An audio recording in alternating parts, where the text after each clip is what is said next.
You will watch, holding your breath, the most mysterious and terrifying chase in the universe between Azrael and Satan.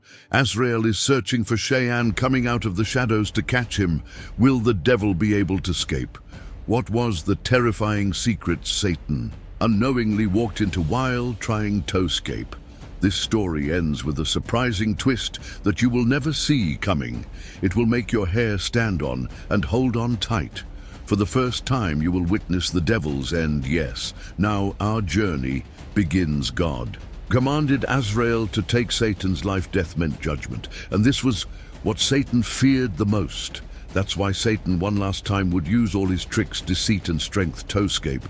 This chase would not just be an ordinary chase between a being and death. It would be a struggle that echoed across the universe, watched by the heavens and the earth. Azrael's unstoppable chase of Satan had begun as Satan escaped across the earth at a speed even the wind couldn't match. Azrael followed close behind, never losing his trail. Satan tried to hide in every corner, every dark place on the earth. He tried to refuge in the hillsides, deep forests and lonely deserts where no human foot had ever stepped. But Azrael's eyes closely watched his every move, drawing nearer each time. When Satan realized there was no place left to hide on the surface, he decided to go down into the depths of the earth. He tried to hide himself within the dark and cold layers of the ground, but even the darkness below could no longer protect him from Azrael's sharp look and following skills as Satan searched for an escape route through the deep, dark corridors.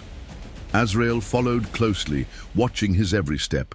The ground couldn't help Satan escape, and he already hated the ground because of Adam. Azrael was also after him, so Satan decided to come out from underground in despair. Satan began rising toward the sky, searching for a refuge.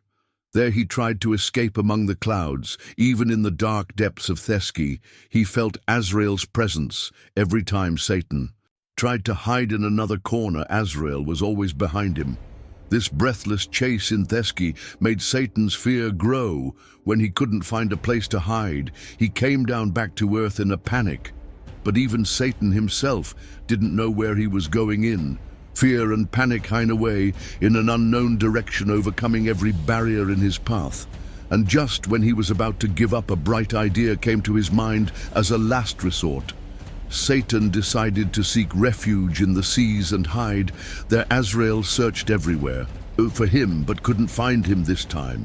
So he turned to the Lord of all worlds and said, "O Lord, I am unable to find him. What do you command, my Lord?" The Lord of all worlds commanded, "Go to hell, see the guardian Malik and have him give you 70 hellhounds. Use them to find Satan." So Azrael immediately took 70,000 hellhounds from hell and set them after Satan. Hellhounds means hell dogs, and Azrael would be able to follow the devil more easily with these dogs. But when even 70,000 hellhounds couldn't bind Satan, Azrael once again turned to the Lord of all worlds. Following the command he received, he took another 70 hounds from hell and continued searching for Satan. Still he couldn't find or catch Satan, so he turned to the Lord once more. With the final command, Azrael took 70,000 more hounds from hell and continued the chase after Satan. The hellhounds were the wildest and most ruthless creatures in hell, created from fire, with the flames of hell burning in their eyes and teeth that carried the coldness of death. They were unleashed on Satan one last time. As Satan felt the growls of the hounds and the cold, a presence of Azrael behind him, he kept running without knowing where he was going. Suddenly he found himself in a lonely, empty place. It seemed like an ordinary piece of land. Exhausted Satan collapsed onto the ground, feeling that there was no point in running anymore. But the truth was, his arrival at this place was not entirely by chance.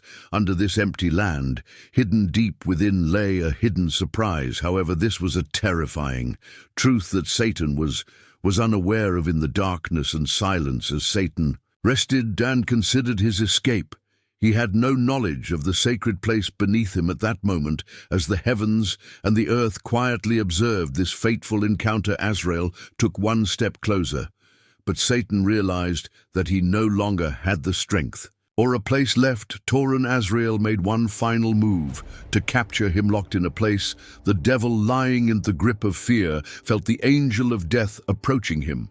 But this time, he couldn't even find the strength to run away. The angel of death came close to him and said, "Oh, cursed one, you did not bow when God commanded, and now are you bowing to Adam?"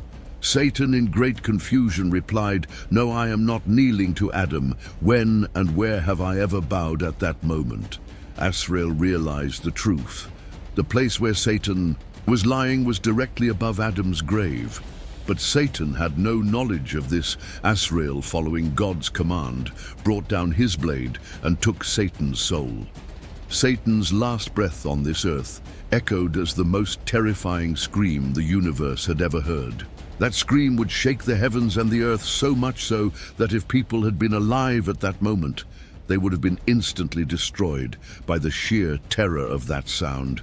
This story we have heard of, Satan's dreadful end. Yes, the being who dedicated his entire existence to battling Adam and his children unknowingly encountered a surprising end by submitting in the very place he refused to bow in life. Surah Baqarah 34. And when we said to the angels, prostrate before Adam, so they prostrated, except for he refused and was arrogant and became of the disbelievers. Surah Sad 8283. Sakuz said, "By your glory, I shall mislead them all, except those of your servants, the chosen ones from amongst them." Surah Abraha 22. And Satan will say, when the matter has been concluded, "Indeed, Allah had promised you the promise of truth, and it promised you, but I betrayed you. But I had no authority over you except that I invited you and you responded to me. So do not blame me, but blame yourselves. Ye cannot be called to your aid, nor can you be called to my aid. Indeed, I deny your association of me with Allah. Before indeed for the wrongdoers is a painful punishment." Let's think these verses. You can find our sources in the video details. Please share your thoughts in the comments. I will respond to all of them. See you in the next video.